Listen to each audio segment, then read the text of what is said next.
Charles F. Parham, 1873-1929, o pai do Pentecostes. Charles Fox Parham deu a sua vida para restaurar a verdade revolucionária da cura divina e do batismo com o Espírito Santo na Igreja.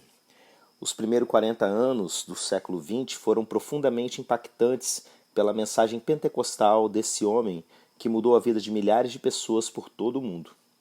Os milagres que aconteceram durante o ministério de Charles Parham são muito numerosos para serem documentados. Milhares encontraram salvação, cura, libertação e o batismo com o Espírito Santo. Quando ele proclamou ao mundo em 1901 que falar em língua era a evidência do batismo com o Espírito Santo, as verdades do Pentecostes da igreja primitiva foram maravilhosamente restauradas. Contudo, o evangelista teve que pagar um alto preço por isso.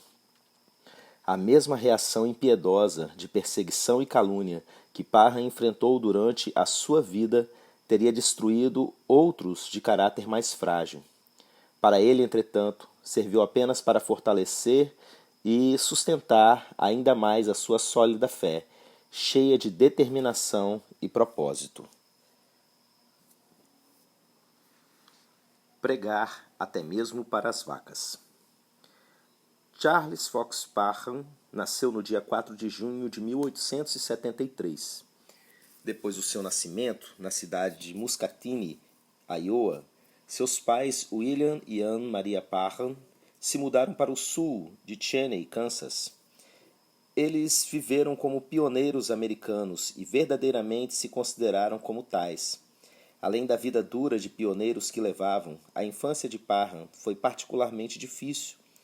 Quando ele tinha apenas 6 anos de idade, foi acometido de uma terrível febre que chegou a deixá-lo acamado. Durante os primeiros 5 anos de sua vida, sofreu de espasmos tão terríveis que sua testa chegou mesmo a aumentar muito de tamanho, fazendo com que sua cabeça ficasse exageradamente grande. Mais tarde, ao completar 7 anos, sua mãe veio a falecer. Embora tivesse outros 4 irmãos, ele sentiu uma enorme sensação de dor e solidão quando perdeu sua amada mãe. Suas recordações o deixavam melancólico e desanimado, ao pensar em todo o cuidado que ela havia tido com ele, mesmo durante a sua enfermidade. Ao se despedir dele pouco antes de partir para estar com o Senhor, ela olhou para ele com ternura e disse: "Charlie, seja um bom menino." E ali, na presença de Deus e de sua mãe, ele jurou que um dia iria encontrá-la no céu. Aquelas simples palavras causaram um profundo impacto na vida dele e, mais tarde, foram de grande influência na sua decisão de entregar sua vida ao Senhor.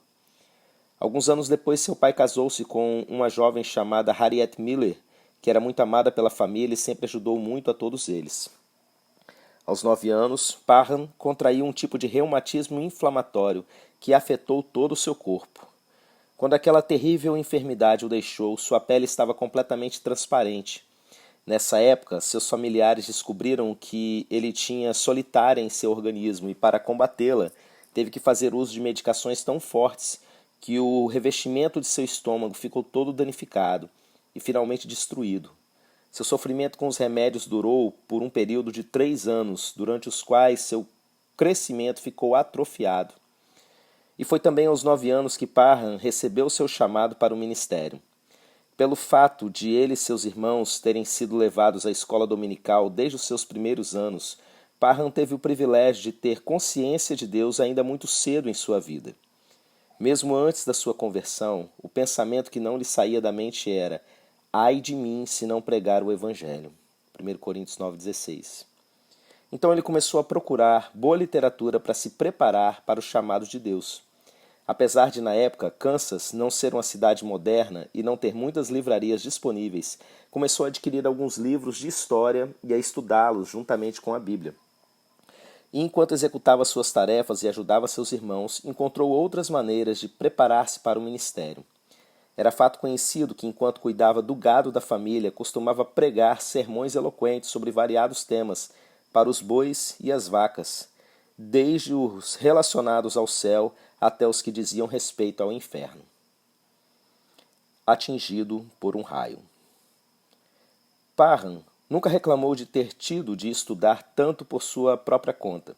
Na verdade, isso foi até de grande vantagem para ele, pelo fato de que havia tão poucas igrejas e pregadores no campo, e por outro lado, sem ter ninguém para ensiná-lo, Parham estudou a palavra de Deus e procurou segui-la ao pé da letra. Não havia nenhuma interferência de teologia humana em sua doutrina nem tradições com as quais discordar. Ainda muito novo, com menos de 13 anos, ele havia ouvido sermões de apenas 2 pregadores. E foi durante uma dessas reuniões que ele se converteu ao Senhor Jesus. Para ele, era absolutamente necessário haver profundo arrependimento no coração do novo convertido. No entanto, na sua própria experiência, esse componente emocional estava ausente. Por isso, depois de buscar salvação durante aquela reunião, ao voltar para casa começou a questionar sua conversão. Ele estava oprimido de tal maneira e com o coração tão pesado que não conseguia orar. Foi então que começou a murmurar o hino I am coming to the cross. Estou vindo para a cruz. E quando chegou ao 3º verso, imediatamente teve a certeza da sua conversão. Mais tarde escreveu o seguinte sobre essa sua experiência. Brilhou do céu uma luz como o brilho do sol, e como o golpe de um raio, isso penetrou em cada fibra do meu ser de maneira emocionante. E daquele momento em diante, Parham nunca mais teve dúvidas da sua salvação. Você vai pregar? Após a sua dramática conversão, Parham trabalhou como obreiro e professor na escola dominical. Ele dirigiu seu primeiro culto com a idade de 15 anos e obteve resultados bastante positivos. Pregou durante algum tempo e depois ingressou na faculdade Southwestern, Kansas, com a idade de 16 anos. Quando começou os estudos, Parham tinha realmente a intenção de entrar para o ministério. Contudo, começou a perceber o desrespeito e a aversão geral que o mundo secular tinha para com os pregadores, e isso o perturbou.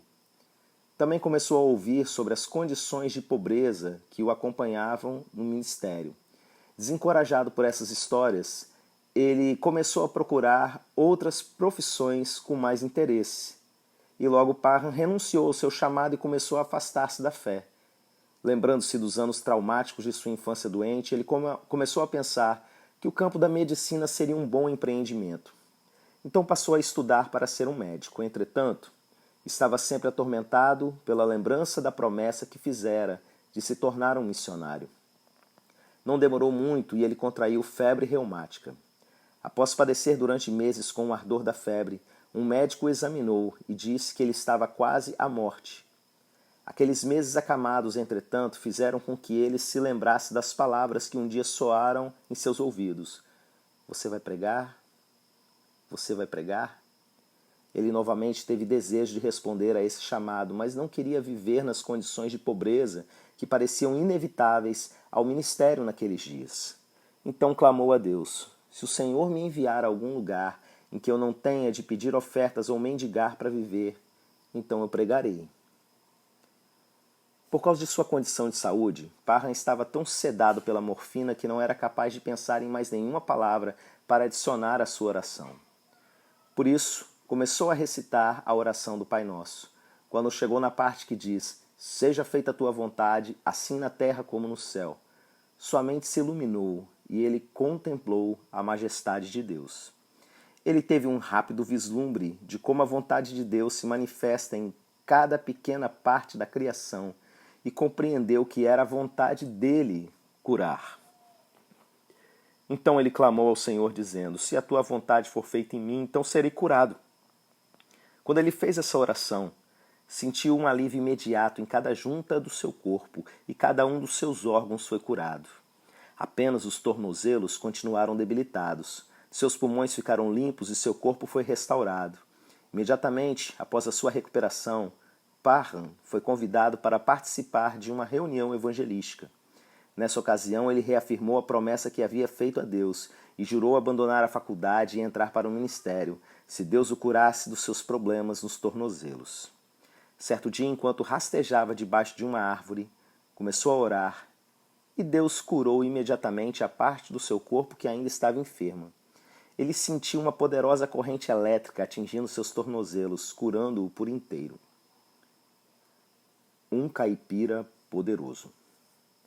Parham presidiu sua primeira reunião evangelística na Pleasant Valley Schoolhouse, próxima de Tonganoxie, Kansas, quando tinha 18 anos. Ele era um desconhecido naquela comunidade do interior, quando pediu permissão para promover um avivamento na sua escola. Assim, quando lhe deram a permissão, ele subiu a um lugar mais elevado, ergueu as suas mãos sobre o vale e orou, pedindo ao Senhor que todas as pessoas daquele lugar entregassem a vida a Deus. Na primeira noite da reunião, a frequência já estava muito boa, mas a maioria não estava acostumada a participar ativamente. Assim, no início, poucas pessoas responderam ao apelo. Entretanto, pouco antes da noite terminar, muitos já haviam se convertido ao Senhor Jesus. A família dos Thistlethwaites assistiu a essa reunião e resolveu escrever a sua filha Sarah contando sobre tal evento. Ela havia crescido naquela cidade, mas estava estudando em Kansas City. Quando voltou para casa, as reuniões já haviam terminado, mas os membros da comunidade tinham providenciado para que Parham voltasse no domingo seguinte. Na reunião, a refinada Sarah Thistlethwaite ficou surpresa com o que viu. Parham parecia muito diferente dos pregadores cultos e ricos que ela estava acostumada lá na cidade de Kansas. E quando ele subiu ao púlpito, não trazia escrito o sermão como faziam os outros pregadores que ela conhecia. Na verdade, Parham nunca escrevia o que ele iria pregar. Preferia confiar totalmente no Espírito Santo para lhe dar inspiração. Assim, quando Sarah ouviu a pregação do jovem evangelista, percebeu a sua falta de espiritualidade. Ela sabia que vinha seguindo a Jesus de uma forma muito distante e por isso tomou a decisão de consagrar sua vida totalmente ao Senhor. Sarah começou a desenvolver uma amizade com Charles Parham e não demorou muito para que aquilo que havia começado como um simples interesse se tornasse algo sério, com o propósito de casamento. Denominações? Nunca mais. Quando Parham estava com 19 anos de idade, foi convidado a pastorear a igreja metodista em Eudora, Kansas, o que ele fez com muita dedicação. Nessa época ele também pastoreava em Linwood, nas tardes de domingo. Sarah e sua família frequentavam essas reuniões regularmente. A congregação cresceu bastante e um novo prédio teve que ser construído para acomodar as pessoas. Os líderes da denominação viram um grande futuro para Parham. Eles teriam lhe dado qualquer pastorado ou função se ele tivesse submetido à autoridade deles.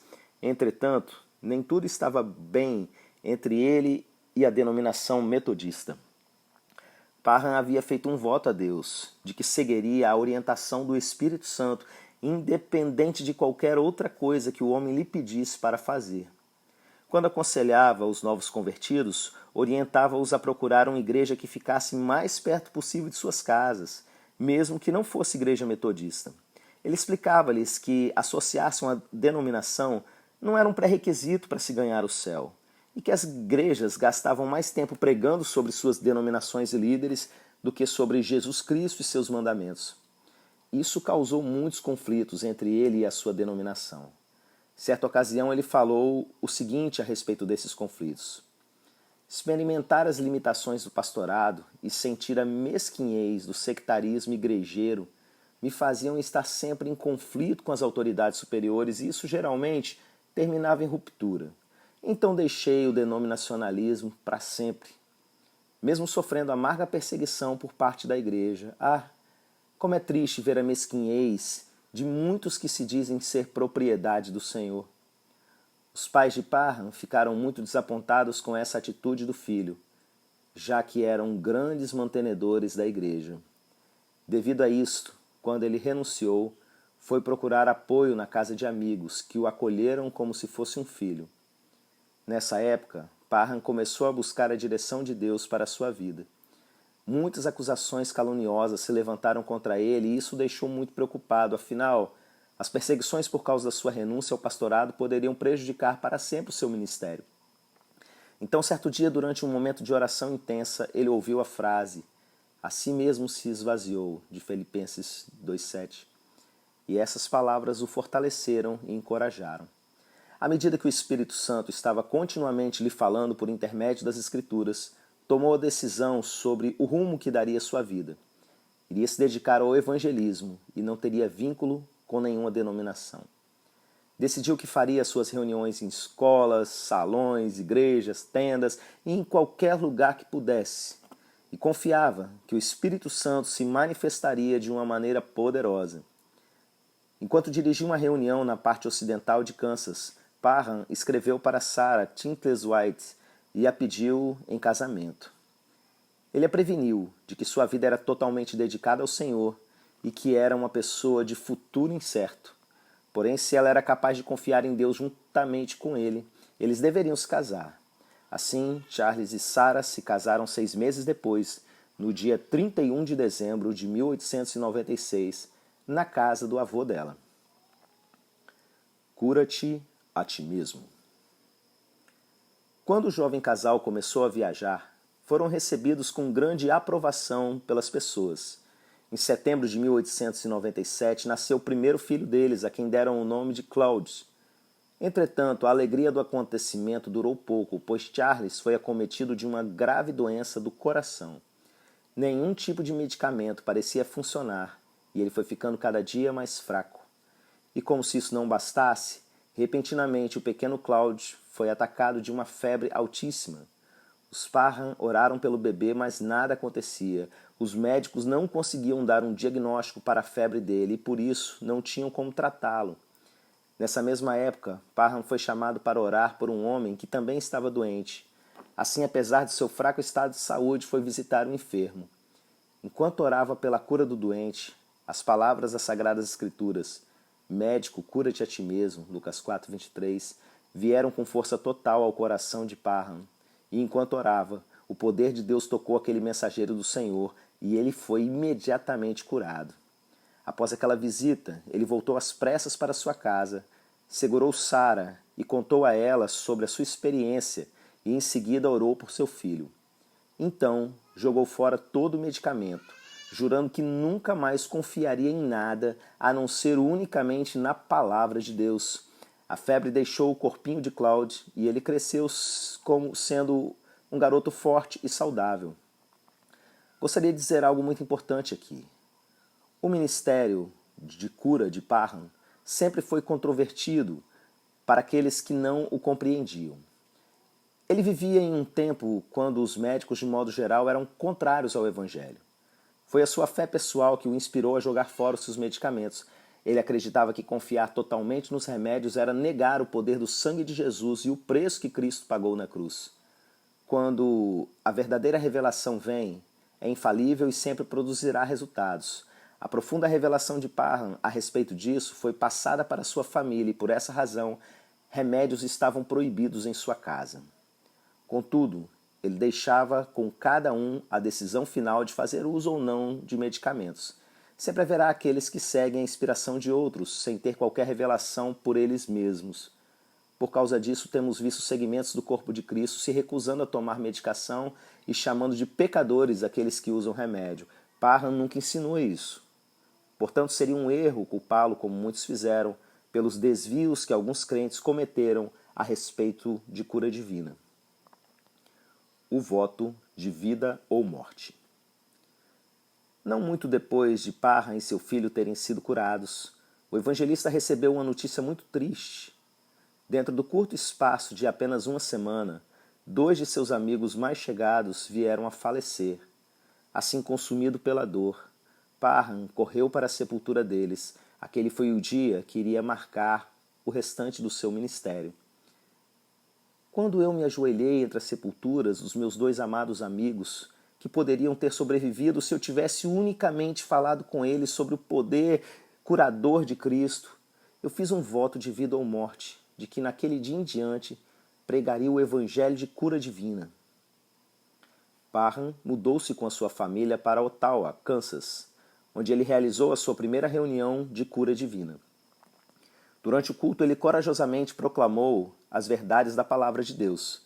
Entre os presentes havia uma senhora que sofria de hidropsia e a quem os médicos haviam dado apenas mais 3 dias de vida. Naquela reunião, porém, ela foi instantaneamente curada. Na mesma noite, outra jovem senhora, inválida, cega e padecendo de uma doença devastadora, semelhante à tuberculose, sentiu como se seu peito estivesse sendo rasgado e foi completamente curada. Deus também restaurou a visão e, desde então, ela trabalhou até o fim dos seus dias como costureira. As verdades sobre cura divina eram muito raras nas igrejas daquele tempo. Dowie e Ether alcançaram grande sucesso, mas essas verdades eram quase desconhecidas lá na região de Parham. E apesar de os resultados serem inquestionáveis, muitos diziam que o poder manifesto através da vida dele vinha do diabo. Essas acusações levaram Parham a fechar-se em um quarto para poder firmar-se mais e mais na verdade. E quando ele estava orando e pesquisando as escrituras, descobriu que a cura divina estava presente em todos os lugares que ele lia na Bíblia. Então ele entendeu que a cura divina fazia parte da obra expiatória do sangue de Jesus, tanto quanto a salvação. E naquele dia em diante, nem perseguição e nem calúnias nunca mais o incomodaram. Foi aí que lhe ocorreu uma ideia revolucionária. Iria providenciar uma casa-refúgio para todos aqueles que estivessem procurando a cura divina. Ele se lançou totalmente eufórico a essa ideia. Uma casa toda de fé. Em novembro de 1898, no dia de ação de graças, nasceu a filha de Parham, a qual ele deu o nome de Esther Marie. Pouco depois, ele inaugurou a sua casa de cura divina em Topeka, Kansas, a qual ele e sua esposa Sarah deram o nome de Titetel. A ideia era providenciar uma atmosfera familiar para todos aqueles que confiavam em Deus para obterem a cura. Na parte de baixo dessa casa havia uma capela, uma sala de leitura e um escritório onde faziam impressão. Em cima havia 14 quartos com enormes janelas. Os Parham mantinham as janelas cheias de flores naturais, o que conferia à casa uma atmosfera linda e cheia de paz. Havia cultos diários na capela, durante os quais a palavra de Deus era ensinada de maneira poderosa. E todos tinham oportunidade de ter alguém orando por eles individualmente várias vezes durante todo o dia e também à noite. A casa também oferecia cursos especiais para pastores e evangelistas, a fim de prepará-los para o ministério. Esse lugar de refúgio também se encarregava de encontrar lares cristãos para órfãos e emprego para os desempregados.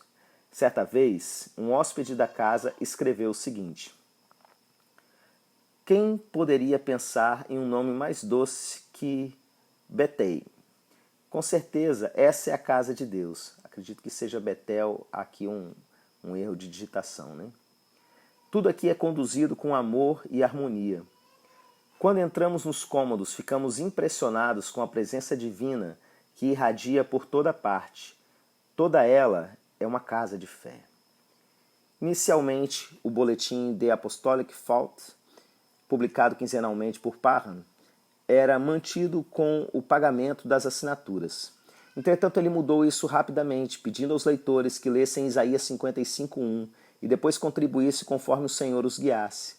O periódico publicava maravilhosos testemunhos de cura e muitos dos sermões pregados em Betel.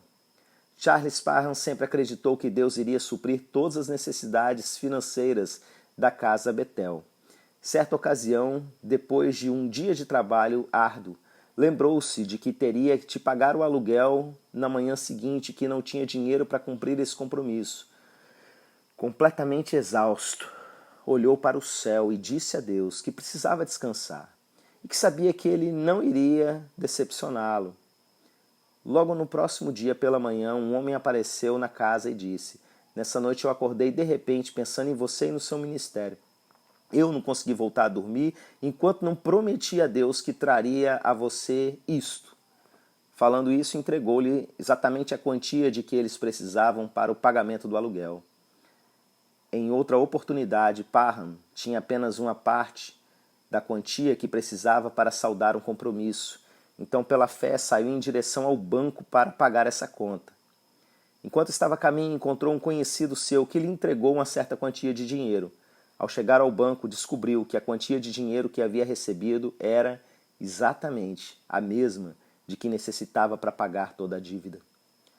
E além dessas, ainda há muitas outras histórias incríveis da provisão financeira de Deus relacionadas ao ministério de Parham. Em março de 1900, a família Parham foi abençoada com o nascimento de mais um filho, a quem deram o nome de Charles como pai. Agora sua família havia se tornado um pouco numerosa para viver na casa Bethel e por isso construíram uma casa pastoral. E juntamente com o crescimento numérico de sua família, a sede espiritual de Parham também estava crescendo.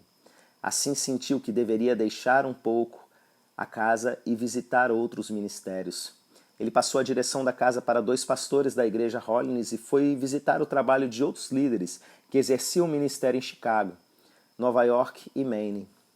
Quando voltou para casa, estava renovado e disposto e com mais sede de Deus do que antes. Voltei para casa totalmente convencido de que, enquanto muitos já alcançaram experiência de santificação e de unção que permanece, ainda existe um grande derramar do poder de Deus para os cristãos que vão viver nos tempos finais dessa era. Nessas palavras estavam contidas as sementes da verdade, que Parham só viria a descobrir mais tarde. Envolvida por uma aura. Por causa do seu grande sucesso em Bethel, muitas pessoas começaram a insistir com Parham que abrisse uma escola bíblica. Assim, mais uma vez, ele se afastou por um tempo de seus afazeres para dedicar tempo ao jejum e à oração.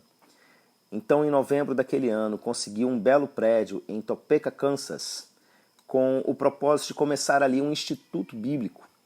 Ele deu o nome de Stone's Folly, extravagância de Stone, pois era uma grande construção projetada para ser no estilo de um castelo inglês, que por falta de dinheiro seu dono, chamado Stone, terminou a obra com materiais de segunda linha. Essa construção tinha uma escada que ligava o primeiro andar ao segundo, construída em madeira de cedro, cerejeira, bordo e pinheiro. O terceiro andar, por sua vez, foi construído de madeira comum pintada. O lado de fora era feito de tijolos vermelhos e pedras brancas, como uma escada em espiral que levava para um observatório. Uma outra passagem levava dali para um pequeno cômodo, ao qual deram o nome de Torre de Oração. Era ali o lugar onde todos os dias, por um espaço de 3 horas, os estudantes se revezavam para orar. Quando a extravagância de Stone foi construída, houve um culto de dedicação. Nessa ocasião, um homem olhou para fora da torre de oração e teve uma visão. Viu sobre a construção um grande lago de águas cristalinas, quase transbordando, suficiente para satisfazer a necessidade de cada sedento. Mais tarde entenderam que aquela visão era um sinal de coisas que estavam para suceder. O Instituto Bíblico de Parham estava aberto para qualquer ministro cristão ou crente que estivesse disposto a abandonar tudo. Quem ali chegasse tinha de estar pronto para estudar profundamente a palavra de Deus, crendo no Senhor para suprir todas as suas necessidades. A fé do estudante era o único custo. Todos tinham de crer que Deus supriria a cada uma das suas necessidades. As provas eram feitas no mês de dezembro e abrangiam temas como arrependimento, conversão, consagração, santificação, cura divina e a volta de Jesus. Quando eles terminaram de estudar esses assuntos no livro de Atos, Parham deu aos alunos uma histórica tarefa: estudarem diligentemente as evidências bíblicas do batismo com o Espírito Santo e em 3 dias fazer um relatório de suas descobertas. Depois de passar essa tarefa, Parham deixou seus alunos e foi participar de uma reunião na cidade de Kansas. Depois retornou para o Instituto Bíblico para a vigília da noite de Ano Novo. Na manhã em que os alunos entregaram a pesquisa, Parham ouviu a leitura do trabalho de 40 alunos e ficou admirado com o resultado. Durante a manifestação do poder de Deus por ocasião do Pentecostes em Atos, todos os estudantes chegaram à mesma conclusão. Aqueles que foram batizados pelo Espírito Santo naquele dia falaram em outras línguas. Houve uma grande agitação e um novo interesse ali na escola bíblica em torno do livro de Atos. Um clima de expectativa encheu a atmosfera quando 75 pessoas se juntaram na escola para a vigília de Ano Novo. Durante o culto, um frescor espiritual parecia cobrir a reunião. Então uma estudante chamada Agnes Osman aproximou-se de Parham e pediu que ele impusesse as mãos sobre a sua cabeça, para que ela recebesse o batismo com o Espírito Santo. Ela cria que Deus a havia chamado para o campo missionário e queria estar equipada com o poder espiritual. Inicialmente, Parham hesitou, dizendo a ela que ele mesmo não possuía o dom de falar em outras línguas. Entretanto, como ela insistisse, ele impôs as mãos sobre ela. Mais tarde, Parham escreveu sobre o que aconteceu depois que ele cedeu ao pedido daquela aluna. Eu mal tinha pronunciado algumas frases quando a glória do Senhor desceu. Era como se houvesse uma aura envolvendo a cabeça dela. Repentinamente, aquela jovem começou a falar na língua chinesa e nos próximos 3 dias não conseguiu falar inglês, apenas em chinês. Osman testificou mais tarde que, enquanto ainda estava na torre de oração, havia recebido algumas daquelas mesmas palavras. Contudo, após a imposição de mãos de Parham, foi completamente inundada pelo poder sobrenatural de Deus. Línguas de fogo. Depois de presenciar esse incrível derramar do Espírito Santo, os estudantes retiraram suas camas do dormitório, que ficava na parte superior do instituto, e o transformaram em uma sala de oração. Durante 3 dias e 2 noites, a escola rendeu-se diante do Senhor. Em janeiro de 1901, Parham pregou na igreja em Topeka, compartilhando com as pessoas sobre as maravilhosas experiências que estavam acontecendo na extravagância de Stone. Ele disse que acreditava que muito em breve também estaria falando em outras línguas. Naquela noite, depois de voltar da reunião, um estudante veio procurá-lo e o levou até a sala de oração. Quando entrou, ficou surpreso ao ver ali 12 pastores de outras denominações. Alguns estavam sentados, outros ajoelhados e outros em pé com as mãos levantadas. E todos estavam falando em outras línguas. Alguns deles tremiam debaixo da força do poder de Deus. Uma idosa senhora se aproximou dele e contou-lhe como que, momentos antes dele entrar na sala, línguas de fogo haviam descido sobre a cabeça dos que estavam ali. Completamente impactado pelo que viu, Parham caiu de joelhos atrás de uma mesa, louvando a Deus. Então pediu a Deus a mesma bênção e, em seguida, ouviu claramente a voz de Deus chamando-o para se posicionar diante do mundo como um mensageiro. Significava que ele deveria revelar a verdade desse poderoso derramar do Espírito em todos os lugares em que fosse. Ele também recebeu uma revelação da severa perseguição que sofreria em decorrência da pregação dessa mensagem. Entretanto, analisou os custos de tal chamada e resolveu obedecer, exatamente como havia obedecido na questão da mensagem de cura divina. Foi nesse momento que Charles Parham também foi cheio do Espírito Santo e passou a falar em outras línguas. Naquele exato momento, bem ali, senti algo como uma leve reviravolta em minha garganta. A glória de Deus desceu sobre mim de tal maneira que comecei a glorificar ao Senhor em sueco, depois em outra língua, e continuou assim por um bom tempo. Logo a novidade do que Deus estava fazendo colocou o Instituto Bíblico no noticiário jornalístico, nas conversas dos professores de língua e dos intérpretes do governo. Eles compareceram às reuniões para poder falar ao mundo todo sobre esse incrível fenômeno. Chegaram a um consenso de que as línguas faladas pelos estudantes do Instituto eram as mesmas línguas faladas no mundo. Seus jornais publicavam notícias com letras garrafais que diziam Pentecoste, Pentecostes, e os jornaleiros gritavam pelas ruas, saibam tudo sobre o Pentecoste. Em 21 de janeiro de 1901, Parham pregou seu primeiro sermão dedicado exclusivamente a falar sobre a experiência do batismo com o Espírito Santo com a manifestação do dom de línguas. Porta para o sobrenatural. Hoje em dia, algumas pessoas costumam dizer que o dom de línguas não é para os nossos dias. Entretanto, digo que somente quando os milagres, os sinais e maravilhas e as manifestações do Espírito Santo forem coisas do passado, o falar em línguas também o será. Só então não teremos mais necessidade de falar em línguas estranhas. Contudo, enquanto estivermos no planeta Terra, todas essas coisas permanecerão. Ainda hoje o livro de Atos continua vivo na vida da igreja. A única coisa que faz parte do passado é o sacrifício de ovelhas, porque Jesus satisfez o sistema sacrificial de derramamento de sangue e rasgou o véu que separava o homem de Deus. O falar em língua mostrará a vontade de Deus ao nosso espírito, Não dependemos mais do nosso intelecto ou da orientação de outras pessoas. Saberemos por nós mesmos qual a vontade do Pai para a nossa vida. Às vezes, nos sentimos limitados em nossa oração por causa da nossa linguagem natural e geralmente não sabemos como orar por uma determinada situação. A Bíblia diz que orar no Espírito ou em línguas nos capacita a orar a perfeita vontade de Deus em qualquer situação, porque orar em línguas nos coloca dentro do reino do Espírito. Podemos ir para o céu sem o batismo com o Espírito Santo, mas essa não é a suprema vontade de Deus para nós. Existem muitas manifestações do falar em línguas na Bíblia. Primeiro, o dom de línguas pode se manifestar de maneira sobrenatural, mas que outras nacionalidades podem entender, como em Atos 2.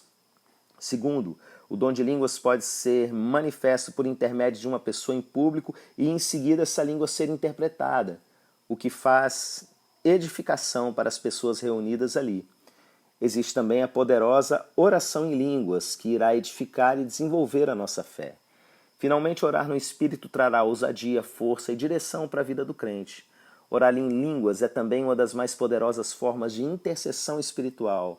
Veja Romanos 8, 26, 27, 1 Coríntios 14, 4, Efésios 6, 18, Judas 20. Se você ainda não experimentou o batismo com o Espírito Santo com a evidência de línguas estranhas, então busque a Deus fervorosamente nesse sentido. Falar em línguas não é destinado apenas a alguns. Essa é uma experiência para todos, exatamente como a salvação. Se escolhermos entrar nessa medida, na plenitude de Deus, nossa vida nunca mais será a mesma. Paternidade espiritual. A essa altura da vida de Parham, nunca havia existido glória tão refinada e tamanha paz em sua família. Ele viajou pelo país pregando as verdades do Espírito Santo por intermédio de maravilhosas demonstrações do poder de Deus. Certa ocasião, durante um culto, ele começou a falar em línguas estranhas. Ao terminar, um homem na congregação se colocou de pé e disse: "Fui curado da minha falta de fé. Acabei de ouvir, em minha própria língua, o Salmo 23 que aprendi no colo da minha mãe." Esse foi apenas um dos incontáveis testemunhos relativos ao dom de falar em línguas presentes no ministério de Parham. E não demorou muito para que centenas de mais crentes e pessoas começassem a receber essas manifestações. Entretanto, juntamente com esse poderoso derramar do Espírito, veio também uma grande perseguição de calúnias por parte daqueles que desprezavam esse dom. Em seguida, no dia 16 de março de 1901, uma tragédia se abateu sobre a família de Parham. Seu filho mais novo, Charles, faleceu. A família ficou arrasada pelo golpe da perda e a dor aumentou ainda mais quando seus opositores o perseguiram, acusando-o de contribuir com a morte do próprio filho. Muitos que amavam a família, mas não criam em cura divina, alimentaram ainda mais a tristeza dos enlutados, começando a encorajá-los a abandonar sua crença nessa área. Entretanto, através de tudo isso, a família de Parham demonstrou uma tremenda força de caráter, mantendo o coração sensível ao Senhor, vencendo assim mais esse teste de fé. Como resultado, Parham continuou pregando o miraculoso Evangelho de Cristo por todo o mundo, com mais fervor ainda. Alguns meses antes do final de 1901, o local onde funcionava o Instituto Bíblico em Topeka foi pedido de volta, e Parham foi pedido de volta a Parham e vendido para uso comercial. Ele advertiu aos novos compradores que se eles usassem a escola para propósitos seculares, o prédio seria destruído. Eles, entretanto, ignoraram suas palavras proféticas. Contudo, no final de dezembro, chegou até Parham a notícia de que o edifício havia sido totalmente destruído em um incêndio. Depois que a extravagância de Stone foi vendida, a família Parham mudou-se para a cidade de Kansas, onde alugaram uma casa. Foi nessa época que Charles Parham começou a realizar reuniões por todo o país e centenas de pessoas de todas as denominações foram curadas e receberam o batismo com o Espírito Santo. E como acontece com todo avivalista pioneiro, Parham era ou totalmente amado ou totalmente odiado pelas pessoas. Mas todos reconheciam sua personalidade alegre e seu coração amoroso. Um jornal da cidade de Kansas publicou o seguinte sobre ele: independente do que se possa dizer a seu respeito, Charles Parham tem atraído mais atenção para os assuntos relacionados à religião do que qualquer outro pregador durante muitos anos. Foi também no ano de 1901 que Parham publicou o seu primeiro livro, Uma Voz Clamando no Deserto, cheio de sermões sobre salvação, cura divina e santificação. Muitos pastores em todo o mundo estudaram esse livro, bem como ensinaram através dele. Em junho de 1902, a família Parham foi agraciada com a chegada de mais um membro, Philip Arlington. Nessa época, Charles Parham havia se tornado um pai para o derramamento pentecostal e, nesse sentido, estava sempre atento aos seus olhos espirituais aos seus filhos espirituais para ajudá-los a crescer na verdade. Em 1903, ele teve sua primeira experiência com o fanatismo, quando pregou em igreja onde ocorreram manifestações extravagantes e carnais. A experiência iria adicionar uma nova dimensão em sua pregação.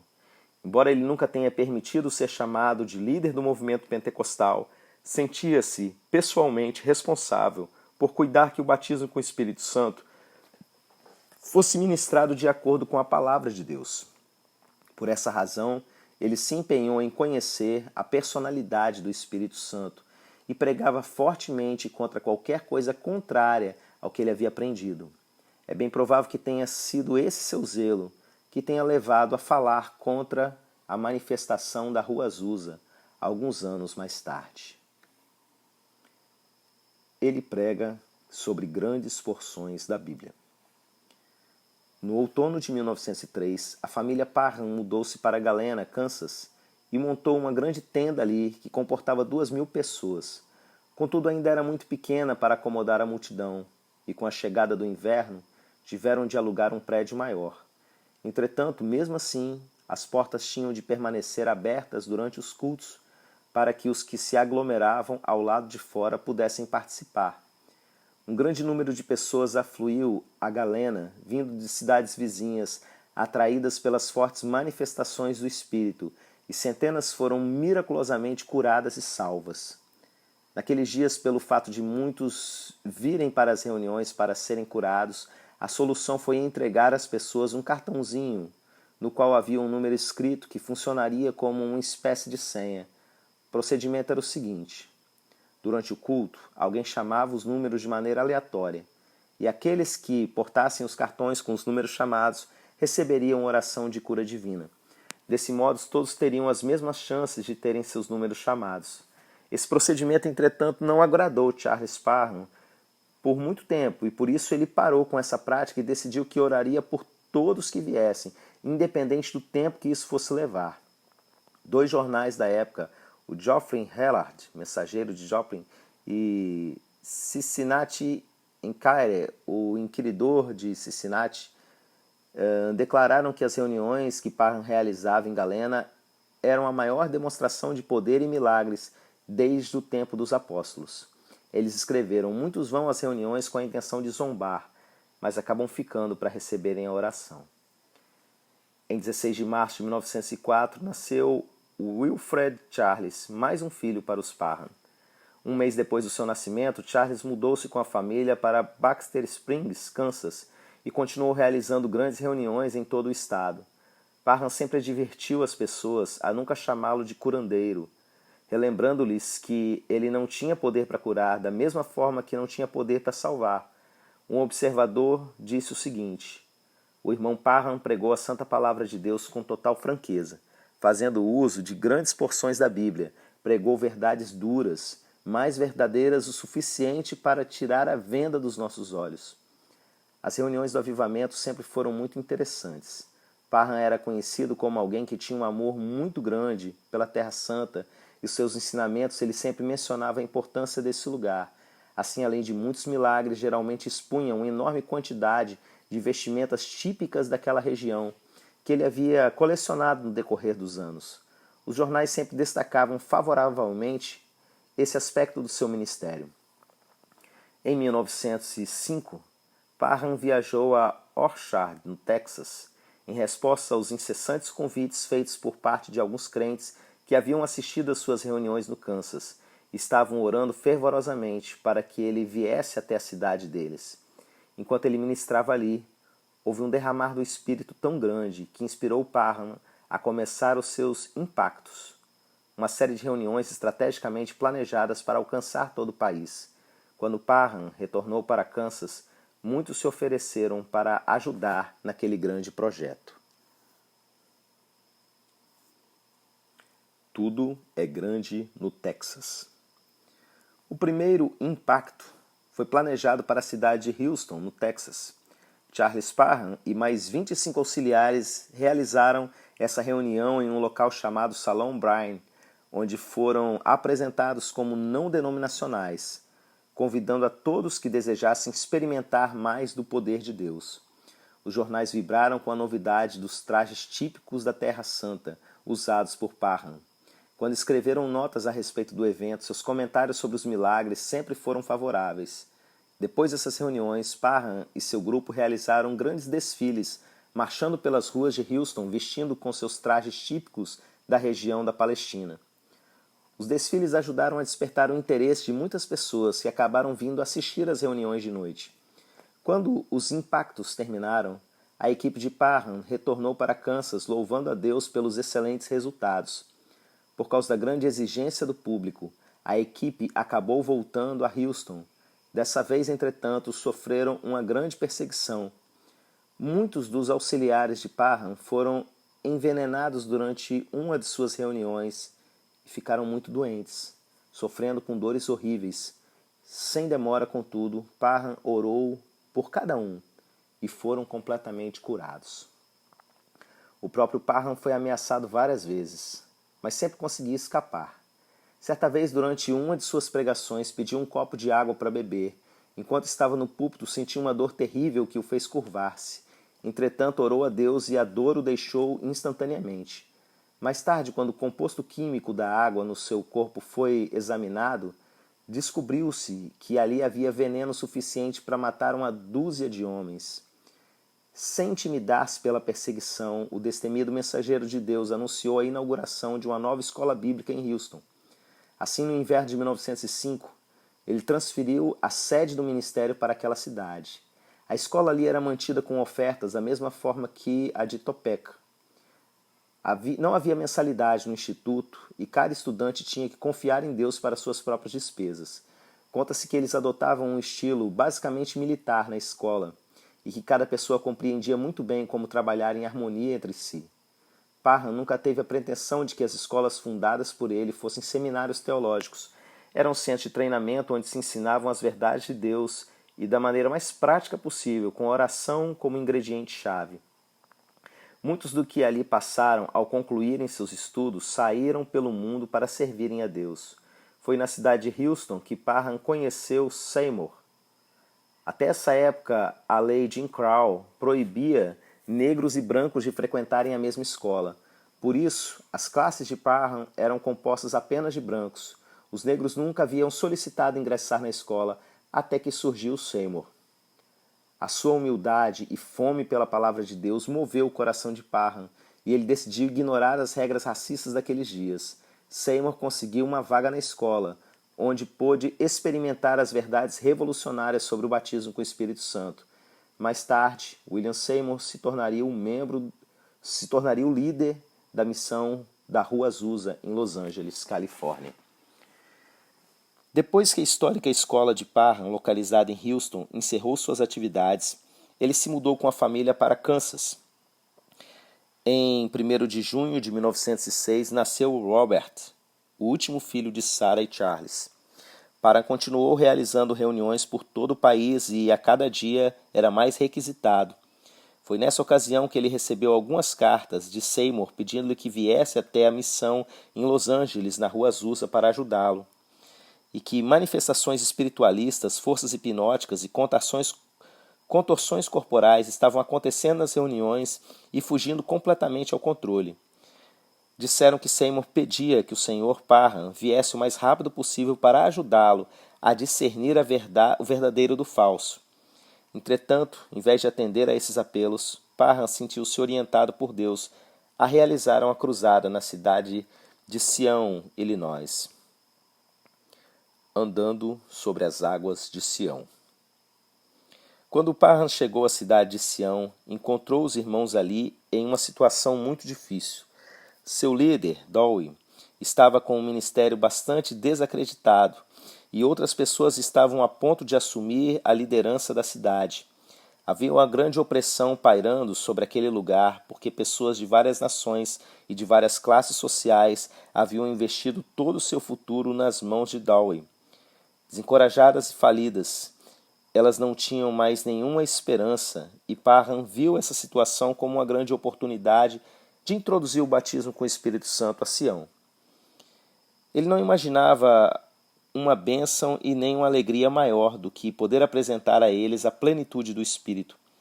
Ao chegar a Sião, enfrentou grande oposição e não conseguiu providenciar um local para realizar as reuniões. Parecia que todas as portas estavam fechadas. Finalmente ele foi convidado pelo gerente de um hotel e pôde finalmente realizar uma reunião em uma sala particular. Na noite seguinte, 2 salas e um corredor ficaram abarrotados e daí em diante o número de pessoas que compareciam às reuniões só foi aumentando. E logo Parham começou a realizar reuniões nas melhores casas da cidade. Uma dessas casas pertencia ao escritor e grande evangelista de cura divina F.R. Bosworth. A casa dele se tornou literalmente em uma casa de reuniões durante a estada de Parham na cidade. Todas as noites ele realizava 5 reuniões em 5 lares diferentes, todas começando às 7 horas da noite. Quando seus estudantes chegavam, ele ia de reunião em reunião pregando, dirigindo rapidamente para ter certeza de que conseguiria chegar a tempo em cada uma delas. Como resultado, centenas de pastores e evangelistas saíram de Sião cheios do poder do Espírito para pregar a palavra de Deus, operando sinais e prodígios. Embora Sião fosse uma comunidade cristã, parecia que a perseguição a Parham era ainda maior ali. Jornais seculares provocavam um ataque repentino na mídia, mencionando que o profeta Parham estaria tomando o lugar do profeta Dowey. O próprio Dowey veio a público para criticar a mensagem e as atitudes de Parham. O novo supervisor-geral da Sião, Wilbur Voliva, estava ansioso para que Parham deixasse a cidade. Voliva chegou mesmo a escrever a Parham perguntando-lhe quanto tempo pretendia ficar na cidade de Sião. Sua resposta foi: "Ficarei o tempo que o Senhor quiser que eu fique." Em outubro de 1906, Parham sentiu que já era hora de deixar Sião e apressou-se para ir a Los Angeles para atender ao chamado de Seymour.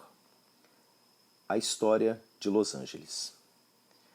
Algumas pessoas contaram a Parham que Seymour chegou a Los Angeles em um espírito de humildade. Aqueles do Texas que se mudaram para Los Angeles juntamente com Seymour ficaram impressionados com suas habilidades. Era claro que Deus estava realizando uma obra maravilhosa na vida dele. Entretanto, também era claro que Satanás estava tentando fazê-lo em pedacinhos. E pelo fato de Seymour haver estudado na escola de Parham, ele sentia-se responsável pelo que estava acontecendo. As experiências de Parham com o grupo da Rua Azusa serviram para ampliar sua compreensão daquilo que constituía ou não o fanatismo.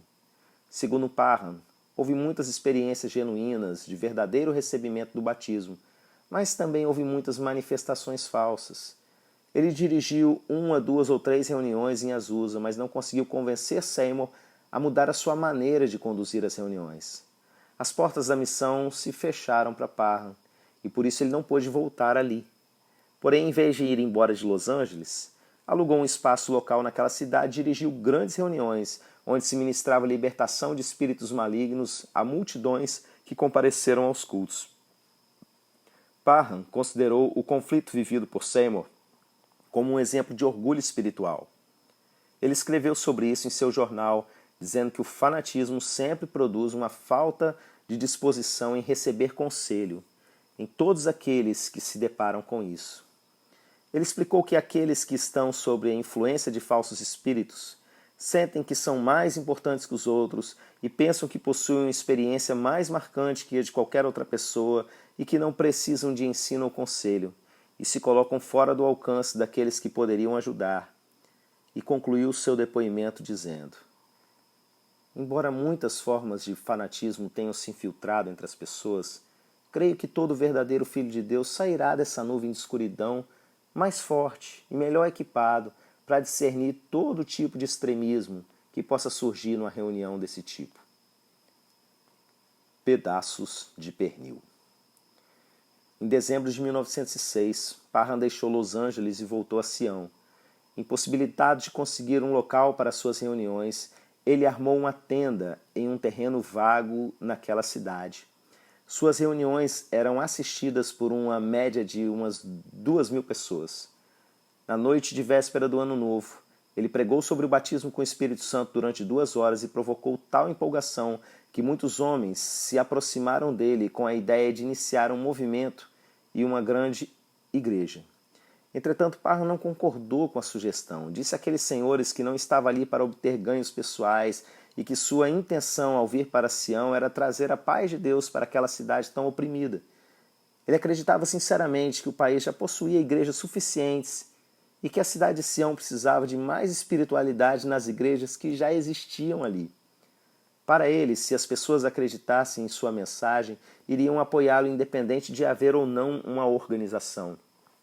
Parham se preocupava com a possibilidade de que os grupos, agora unidos em torno da verdade do batismo com o Espírito Santo, pudessem eventualmente adotar um objetivo secular ou mundano.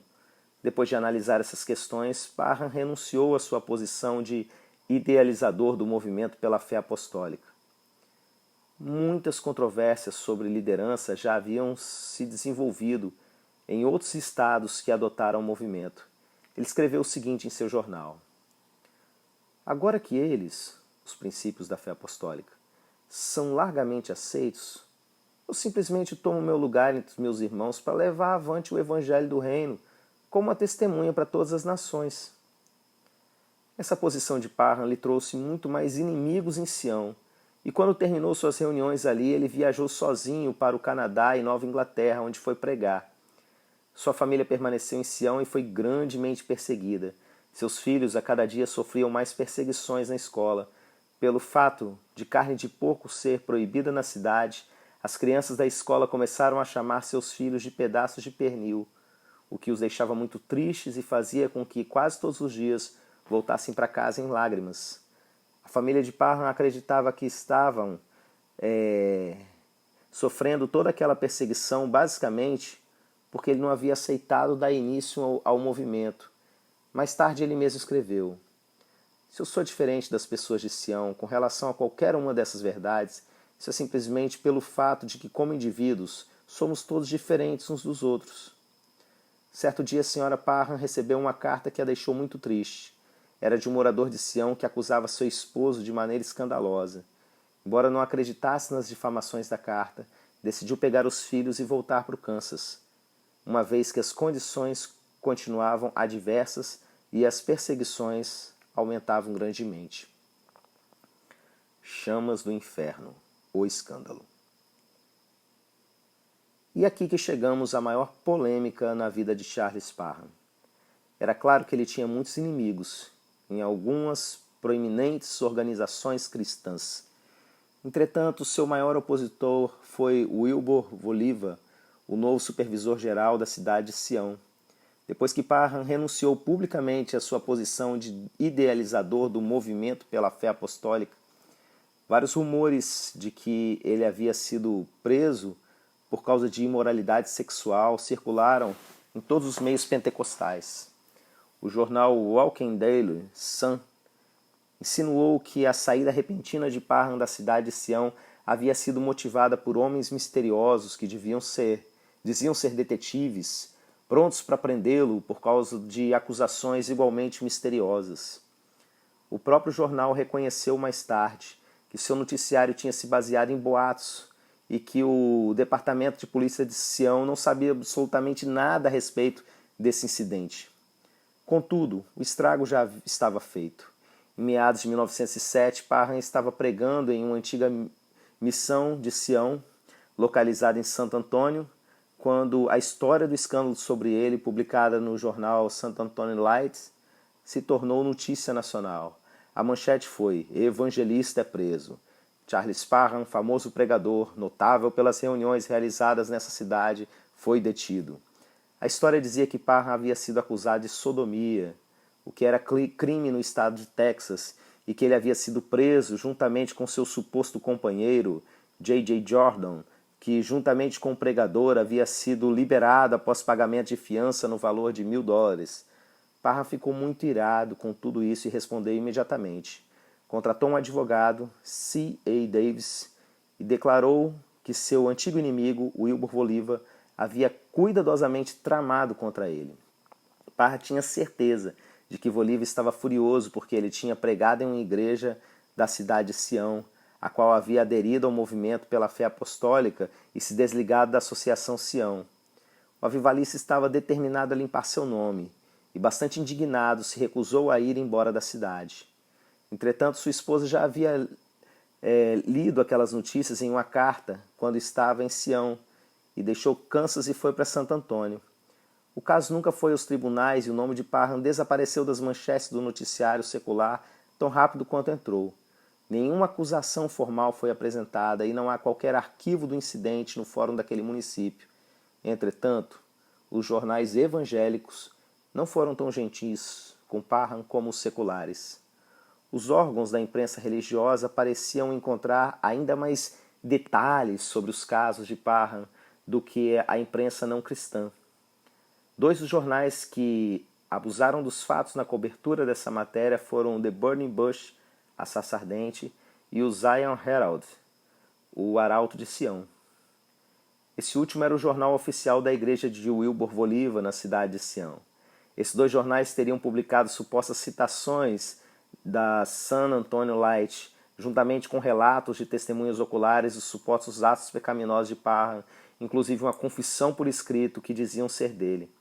Contudo, quando investigaram essas acusações, descobriu-se que os artigos citados nessas duas publicações nunca haviam sido publicadas no jornal de Santo Antônio. Também se descobriu que o escândalo só havia sido noticiado em alguns lugares e que todas as fontes de informações tinham os traços do jornal Zion Herald. E foi unicamente através de boatos que esses rumores alcançaram abrangência nacional. Sem dúvida alguma, o que parecia era que Voliva estava tentando fazer todo o possível para que um escândalo alcançasse proporções gigantescas, revirando tudo. Embora ninguém pudesse afirmar que ele era o instigador das acusações, todos sabiam que ele frequentemente costumava espalhar rumores sobre imoralidades contra o seu rival. Além desses ataques à pessoa do avivalista, Voliva também fez acusações verbais aos companheiros de ministério de Parham, que moravam na cidade de Sião, chamando-os de adúlteros e imorais. Eles tentavam mover ações legais de calúnia e difamação junto às autoridades contra Voliva, mas elas se recusaram a tomar qualquer providência nesse sentido.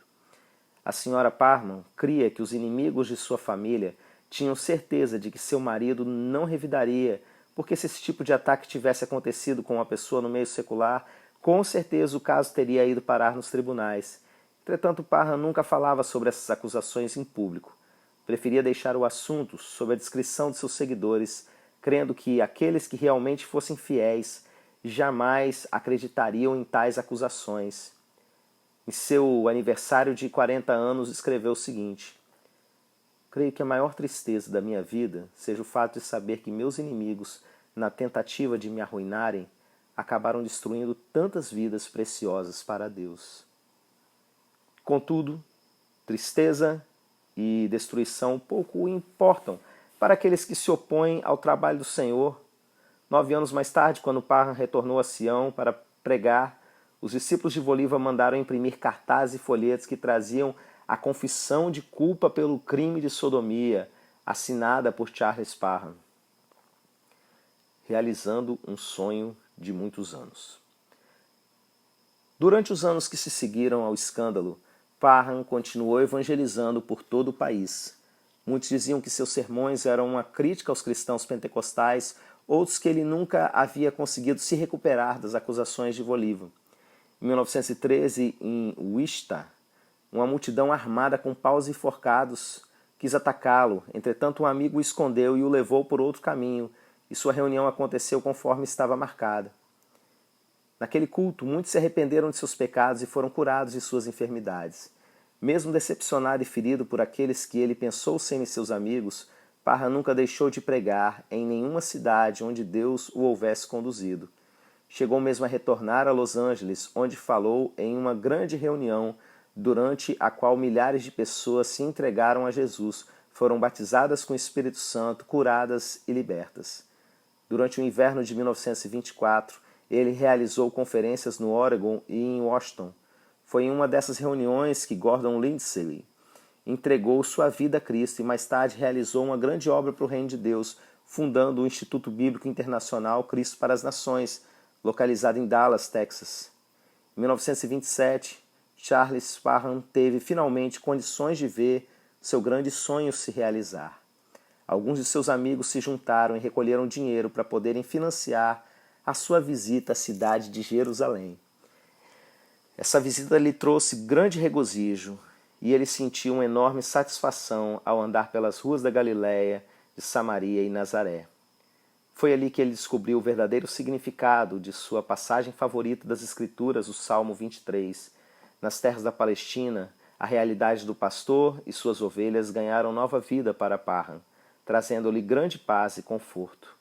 Quando retornou ao porto de Nova York em abril de 1928, trouxe consigo alguns slides da terra dos seus sonhos, e daí em diante, em todas as suas reuniões, ele mostrava esses registros, aos quais chamava de o Salmo 23.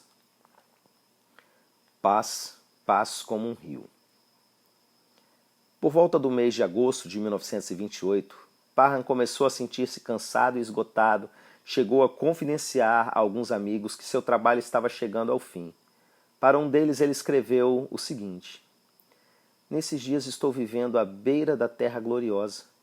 É tudo tão real do outro lado da cortina que eu me sinto imensamente tentado a fazer a travessia. Depois de passar o Natal de 1929 com a sua família, Parham havia sido convidado para pregar na cidade de Temple, no Texas, onde também iria mostrar seus slides da Terra Santa. Sua família estava bastante preocupada com essa viagem, pois sua saúde havia piorado. Entretanto, ele estava determinado a ir. Alguns dias depois que ele havia partido, sua família percebeu a notícia de que ele havia desmaiado em uma de suas reuniões durante a demonstração dos slides. Quando ele ainda estava no chão, recobrou a consciência e disse que queria continuar a apresentação.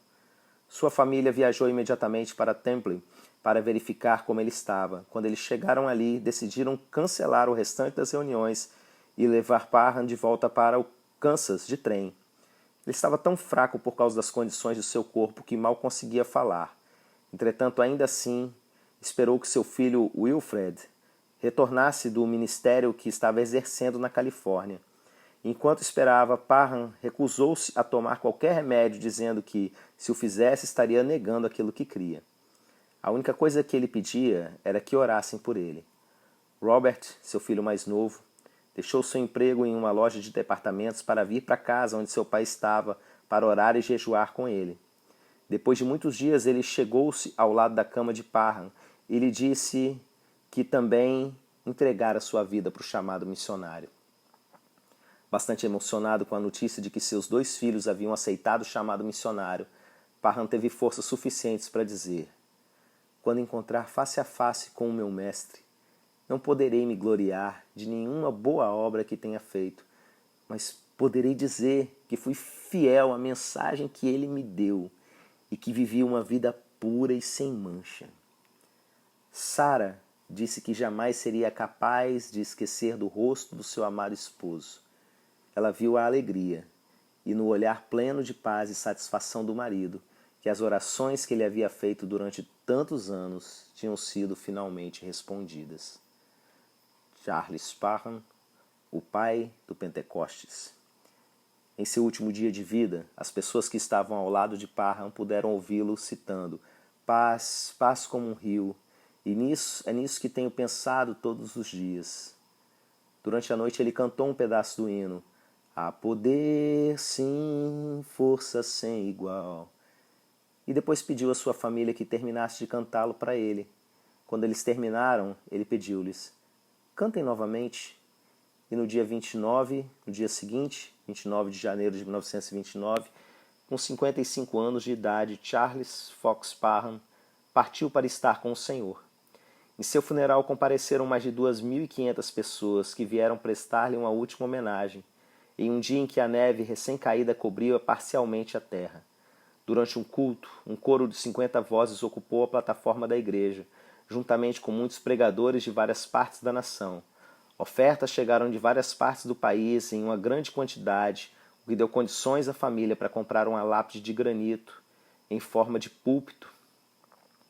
Nela eles mandaram escrever João 15:13, a passagem das Escrituras que Parham havia lido em sua última reunião na terra. Ninguém tem maior amor do que esse, de dar a alguém a própria vida em favor dos seus amigos. Verdadeiramente fiel. Mesmo antes da morte de Charles Parham, seu ministério já havia contribuído para a conversão de mais de 2 milhões de pessoas, direta ou indiretamente falando. As multidões que compareciam às suas reuniões frequentemente excediam as 7.000 pessoas. E mesmo que alguns houvessem falado em línguas antes de Topeka, Kansas, Parham foi o pioneiro da verdade sobre o dom de línguas como a evidência do batismo com o Espírito Santo. Sua vida exemplifica a dura realidade da perseguição e dos conflitos que acompanham a vida de um avivalista de Deus. E mesmo que muitos homens tenham procurado destruir Parham, eles não foram capazes de abalar o pilar da força constituída dentro do seu espírito. Ele nunca se desviou do seu chamado por causa das difamações lançadas contra ele. E quando chegou a hora de partir para estar o Senhor, ele o fez porque quis fazê-lo. Embora alguns não irão aceitar o ministério de Parham por causa do seu apoio à Ku Klux Klan, a maioria se lembra dele por seu amor sacrificial e principalmente por sua fidelidade.